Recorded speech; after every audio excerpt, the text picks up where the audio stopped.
Abrimos este último bloque ya con la presencia del economista José Seaba Serrate para analizar lo que puede suceder en materia económica en este 2022 que acaba de comenzar. José, ¿qué tal? ¿Cómo andás? Muy bien, Alejandro. Bueno, gracias a vos por estar aquí. Bueno, ¿y cuáles son tus expectativas en materia económica para este 2022? Bueno, yo lo primero que tengo en claro es que si uno revisa la agenda un año atrás exactamente, estamos en el tema central en la misma posición. Tenemos que resolver el problema de la deuda con el Fondo Monetario. En realidad tenemos una agenda que ha dominado la primera parte del gobierno, estos 2 años de gobierno, incompleta. Mucho antes de la pandemia, yo diría en las PASO del 2019, cuando se impone con un margen muy grande la fórmula de los Fernández, queda muy claro que la deuda pública estaba en la picota, los precios de los bonos se destruyeron, ahora son un poquito más bajos. El riesgo país está a un nivel muy alto, ahora más alto que en ese momento, pero quedaba muy claro que no se sabía cómo se iba a seguir en el terreno de la deuda pública. Había como un conjunto de problemas que requerían soluciones y esas soluciones todavía no han llegado. Y había una mención muy clara de que había que renegociarlo. Se avanzó en el terreno de la deuda moneda extranjera con el sector privado, se evitó el default, que era un elemento muy claro, muy importante, la propuesta de los Fernández, y los Fernández la han cumplido hasta ahora. Pero eso no quitó la expectativa del default, simplemente la postergó. Se han corrido los vencimientos, cuando los vencimientos comienzan a operar, si uno mira los precios del mercado, ahí hay una altísima probabilidad de default, con la deuda pública. Y tenemos sin resolver la deuda con el fondo, que es deuda, uno diría, no defaulteable. Y estamos dando vueltas y exactamente un año atrás estábamos con la misma agenda que ahora. Con un acuerdo inminente, se decía iba a ser en marzo, en abril, después se dijo en mayo, en agosto se dijo que estaba cerrado y que faltaba que el fondo decidiera bajarnos las sobretasas. En diciembre dijo Guzmán que lo iba a arreglar rápido para evitar el pago de la cuota de capital de 1.900 millones de dólares, en un país que le cuesta enormemente conseguir reservas. Ahí no se ha avanzado en nada y tenemos la sensación de que se va a arreglar en marzo. Este marzo ya tiene un condimento especial porque ya no hay manera simplemente de pagar el vencimiento, no tenemos recursos para afrontar el nivel de vencimientos que comienza a gatillarse a partir de marzo. Sin duda, las negociaciones y el eventual acuerdo con el fondo son el hecho que definirá, ¿no?, el 2022, tanto si se llega a un acuerdo como si finalmente ese acuerdo no se alcanza, ¿no? Yo creo que cuando uno piensa en 2022, la primera pregunta que se hace es cómo se va a resolver esto.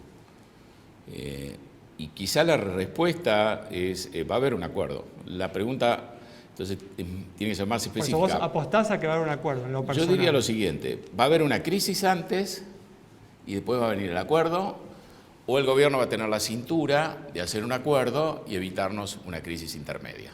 Ajá. La pregunta del millón es si vamos a chocar contra la pared o contra el muro de vencimientos que claramente se levanta en marzo y después vamos a hacer un acuerdo, o si vamos a tener la habilidad de frenar unos metros antes. Hubiera sido muy bueno cerrarlo en diciembre y no llegar hasta el último minuto, pero da la sensación de que en nuestra genética tenemos esto de llevar todo hasta las últimas consecuencias. ¿Y a cuál de estas dos posibilidades vos le asignás un mayor grado de probabilidad? Yo le asigno una proporción, creo que mayor que la que le asigna al mercado, a que tengamos algún inconveniente grande, que haga falta inclusive correr a lo mejor ese límite de marzo. Un poco lo que vimos a una escala muy pequeña con el Club de París, ¿no? No se le pagó, después se hizo una negociación, la cosa no pasó a mayores, pero quedó atado a que a fines de marzo se arregle con el fondo. No veo sinceramente avances concretos, pero se puede poner todo junto sobre la mesa. Me da la sensación de que estábamos más cerca cuando Guzmán decía, bueno, yo tengo un plan, el plan no lo aceptaba el fondo, pero ese plan era el presupuesto del año 2021. Creo que ahora no tiene ni siquiera el presupuesto.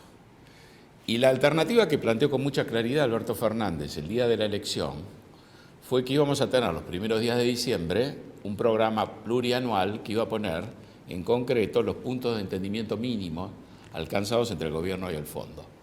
Ese plan que se prometió, estamos ya en el año nuevo y ha quedado, digamos, en el olvido. Entonces es muy llamativo la falta de elementos concretos que nos muestren un camino hacia el acuerdo. Así que es cuestión de creer o no, pero en rigor tengo yo la impresión de que este es un problema más serio que el mero cálculo de cuáles son las consecuencias de no acordar, que evidentemente son bastante adversas, y eso es lo que hace pensar al mercado que se va a buscar una solución y no se va a llegar a una situación de incumplimiento por algún tiempo. Sin duda que hay un problema político de fondo, ¿no? Yo creo que la decisión principal, sin duda, que es política, y es una decisión muy difícil de tomar. Es una decisión entre dos males. Creo que Cristina Kirchner o el gobierno aborrece el acuerdo con el fondo porque lo coloca en una posición que es la posición donde tuvo que caer Macri. Esto es muy claro, que el acuerdo con el fondo puede ser un salvavidas, pero de plomo, y que políticamente se hace muy difícil llegar en buenas condiciones a la elección presidencial del 2023, que obviamente es la prioridad absoluta de todos los políticos. Y por otro lado, también creo que el gobierno tiene muy claro que un default es algo que debe evitar. Y lo evitó ya desde el 2019, permitiendo que Macri le pagara a los acreedores externos, sin objetar nada, y después siguió pagando a Alberto Fernández y han seguido pagando hasta ahora. Entonces está claro que el default les parece pésimo, el acuerdo con el fondo también, y hay que resolver una cosa a la otra.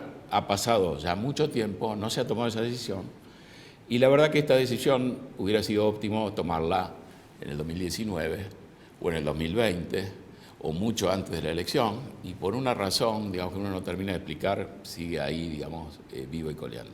Como para cerrar, sé que cualquier proyección que uno haga va a estar sujeta, ¿no?, a lo que finalmente ocurra con las negociaciones y con el acuerdo con el fondo, pero ¿qué expectativa tenés, por ejemplo, con el nivel de crecimiento o con la tasa de inflación de este 2022? Creo que va a estar todo muy supeditado a cómo se resuelva esto.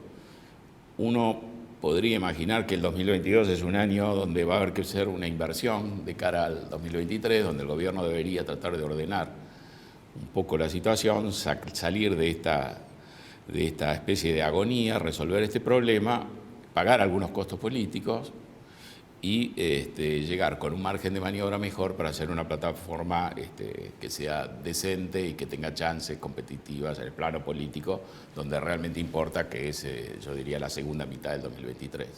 Muy bien, veremos si lo logra. Exacto. Cerramos entonces, muchas gracias, No, al José. contrario, gracias a vos. Cerramos entonces este programa con el análisis del economista José Ciaba Serrate sobre lo que puede suceder con la economía argentina en este 2022 que ha comenzado hace muy pocos días. Nos reencontramos en estos próximos días aquí en Metro.